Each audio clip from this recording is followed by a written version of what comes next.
At first, I thought it was just a phase, an ordinary imaginary friend that children create to keep them company. But something about this friend seemed different. He was always lurking in the shadows, just out of sight, and Timmy would talk to him in hushed whispers. "Who are you talking to, Timmy?" I asked one day, peeking into his room. Timmy turned to me with wide eyes and said, "It's just my friend, Mr. Shadow. He says he's here to protect me." Mr. Shadow?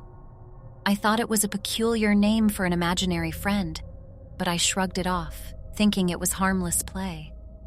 Over the next few days, I noticed Timmy's behavior change. He became quieter, more withdrawn, and he seemed fixated on his friend, Mr. Shadow. I became concerned and decided to have a talk with him. "Timmy, it's okay to have imaginary friends, but remember, they're not real. You need to focus on real-life things too, like your schoolwork and spending time with other kids." Timmy nodded, but I could see that he was reluctant to let go of his new companion. As the days passed, I noticed that strange things started happening around the house. Objects would move on their own, and I would hear faint whispers in the darkness. One night, as I tucked Timmy into bed, he grabbed my hand and said, "Mr. Shadow doesn't like it when you try to take me away from him, Mom. He says you should leave us alone." I felt a chill run down my spine, but I brushed it off as a child's overactive imagination. Yet I couldn't shake the feeling that something was terribly wrong. Timmy's behavior grew more erratic, and he would spend hours playing in his room, talking to Mr. Shadow. One evening, I walked past Timmy's room and saw him sitting cross-legged on the floor, facing the closet. The door was slightly ajar, and I could see a dark figure lurking inside. "Timmy, who are you talking to?" I asked, trying to keep my voice steady. "It's Mr. Shadow, Mom. He's telling me secrets," Timmy replied, his eyes fixed on the closet. My heart pounded in my chest, and I hesitated for a moment before deciding to investigate. I slowly pushed the closet door open and gasped at what I saw. There in the shadows was a tall, shadowy figure with glowing red eyes. It was indistinct and seemed to flicker like a flame, but its malevolent presence was unmistakable. I rushed Timmy out of the room, my mind filled with fear and uncertainty. I didn't know what to do or who to turn to. How could I protect my son from an imaginary friend that seemed all too real and dangerous? Desperate for answers, I decided to seek help from a paranormal investigator. As the investigator explored Timmy's room, he confirmed the presence of a malevolent entity. He explained that sometimes, when a child's imagination is strong enough, it can create an opening for dark forces to enter their world. "But how do I get rid of it?" I pleaded, tears streaming down my face. "There is a way, but it won't be easy," the investigator replied. "The entity draws power from Timmy's fear and belief in it.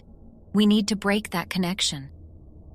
Over the next few days, the investigator guided me through a series of rituals and prayers to weaken the entity's hold on Timmy. It was a harrowing experience, and I watched my son suffer as he struggled to let go of his friend. But as the days passed, the encounters with Mr. Shadow grew less frequent, and Timmy started to regain his old self. The house felt lighter, and the whispers in the darkness faded away. Finally, one night, as I tucked Timmy into bed, he looked up at me and said, "Mom, Mr. Shadow is gone. I'm not scared anymore." Relief washed over me, and I hugged him tightly, knowing that we had finally defeated the malevolent entity that had tormented us. Years have passed since that terrifying ordeal, and Timmy has grown into a happy and well-adjusted young man. We rarely talk about Mr. Shadow, but sometimes on dark and stormy nights, I catch a glimpse of a shadowy figure lurking in the corners of my mind.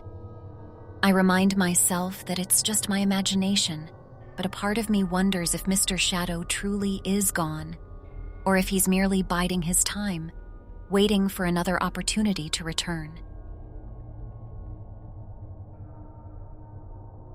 The memories of my childhood haunt me to this day.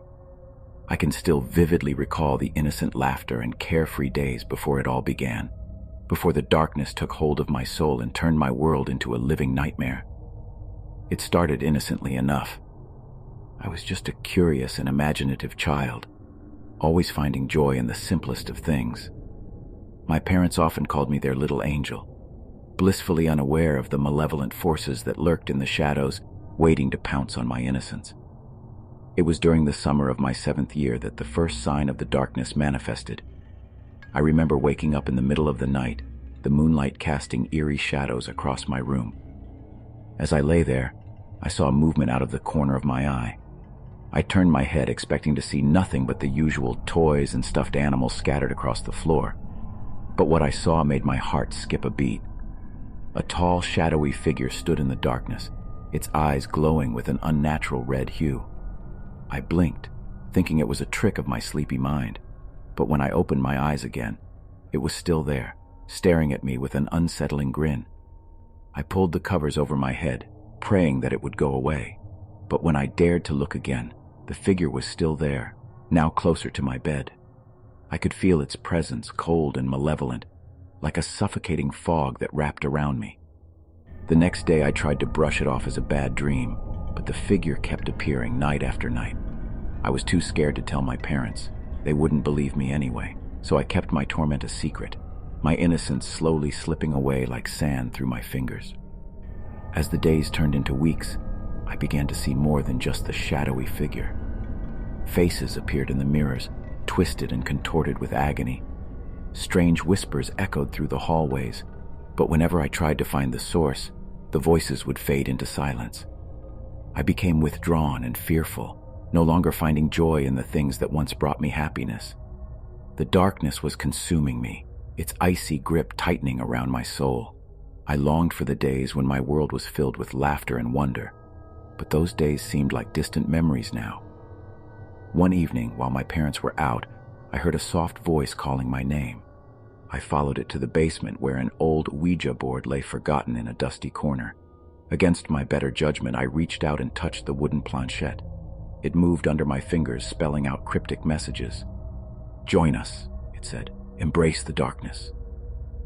I recoiled in horror, but the board seemed to come alive, its letters twisting and reshaping to form new words. "You can't escape," it spelled out. "We are always watching."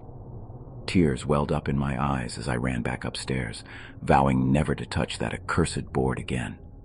But the darkness had already sunk its claws deep into my soul, and there was no turning back. As the days passed, I became a shell of my former self. The once bright and innocent child was now a vessel for the malevolent forces that plagued me. I could no longer discern reality from illusion, and the line between the two blurred into a nightmarish tapestry of horrors.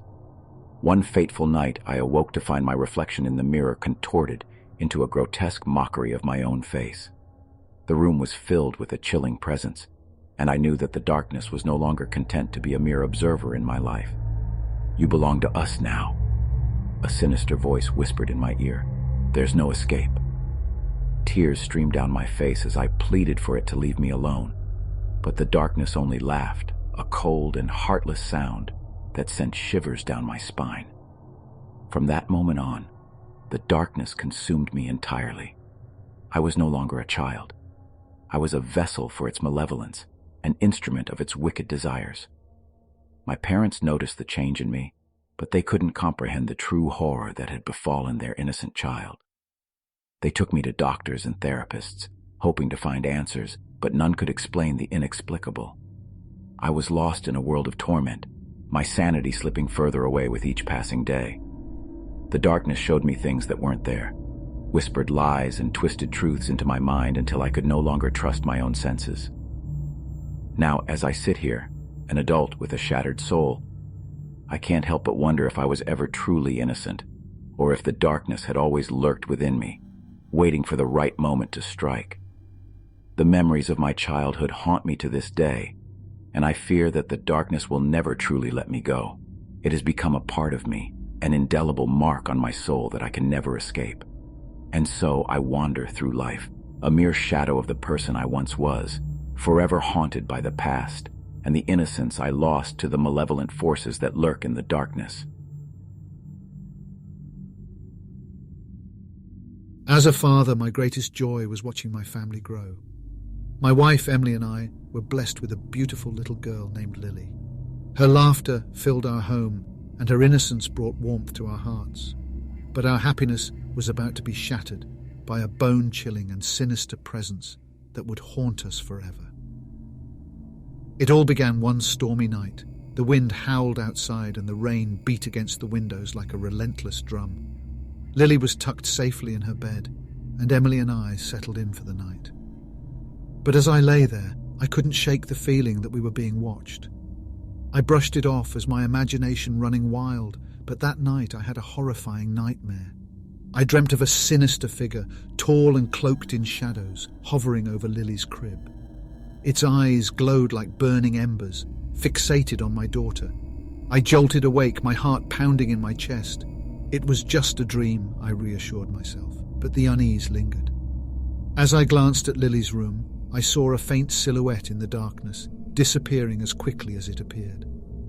Over the following days, strange occurrences became a regular part of our lives. Toys moved on their own, doors creaked open, and Lily would giggle as if playing with an invisible friend. Emily and I tried to ignore it, convincing ourselves that it was just the result of an overactive imagination. But one evening, as I entered Lily's room to check on her, my blood froze in my veins. A demonic face leered at me from the mirror, its twisted grin sending shivers down my spine. I blinked and it was gone, replaced by Lily's innocent reflection. I wanted to protect my family from this malevolent force, but I had no idea where to begin. I hesitated to tell Emily, fearing she would think I had lost my mind. Instead, I researched the strange occurrences, desperate to find a rational explanation. The more I dug, the more I uncovered a grim history surrounding our home. It was rumoured to be built on an ancient burial ground, and tales of an eerie demon that preyed on the innocent had been passed down through generations. As I read the chilling accounts, I couldn't help but wonder if this malevolent entity had fixated on our precious Lily. Determined to confront the entity, I sought the help of a local occult expert. With reluctance, I confessed the eerie events plaguing our family. The expert's face turned grave, and he confirmed my worst fears. "You have encountered a malevolent demon," he said, his voice laden with warning. "It feeds on the innocence of children, and it has set its sights on your daughter." The weight of his words was suffocating, but I had to protect Lily at any cost. The occult expert guided me through a ritual designed to create a protective barrier around our home. But as we performed the ancient incantations, a bone-chilling wind filled the room, and I could swear I saw the shadowy figure lurking in the corner of my eye. Days turned into weeks, and the sinister presence seemed to grow stronger, no longer content to lurk in the shadows. Lily's behaviour became erratic, and she would wake up screaming in the middle of the night, terrified of something only she could see. One evening, as I tucked Lily into bed, she clung to me, her eyes wide with fear. "Daddy, the scary man won't leave me alone," she whispered. Tears welled up in my eyes as I hugged her tightly. "It's okay, sweetheart. Daddy won't let anything hurt you." But deep down, I knew that I was losing the battle against the malevolent force. It was relentless, and its fixation on Lily was consuming our lives. In a desperate attempt to find a solution, I sought out an exorcist, hoping that a powerful spiritual intervention would banish the demon once and for all. The exorcist arrived, bringing an aura of solemnity with him. As the ritual began, the air grew heavy with tension. Lily's room became an eerie battleground between light and darkness. The exorcist chanted ancient prayers, and I could feel the malevolent presence writhing in anger. Suddenly, a deafening roar filled the room, and Lily's tiny form levitated off the bed. I tried to rush to her side, but an invisible force pushed me back, leaving me helpless to protect my daughter. The exorcist's voice grew stronger, his faith unwavering, and with a final crescendo, the demon was expelled from our home, vanishing into the darkness from whence it came. We were left breathless, shaken, but hopeful that the nightmare was finally over. Lily returned to her cheerful self, and the sinister occurrences ceased, but the demon's obsession had left scars that would never fade. Emily and I moved away from the haunted house, hoping to leave the horrors behind us. Yet the memory of that malevolent entity would forever haunt my dreams, a reminder of the darkness that almost stole my precious daughter from me.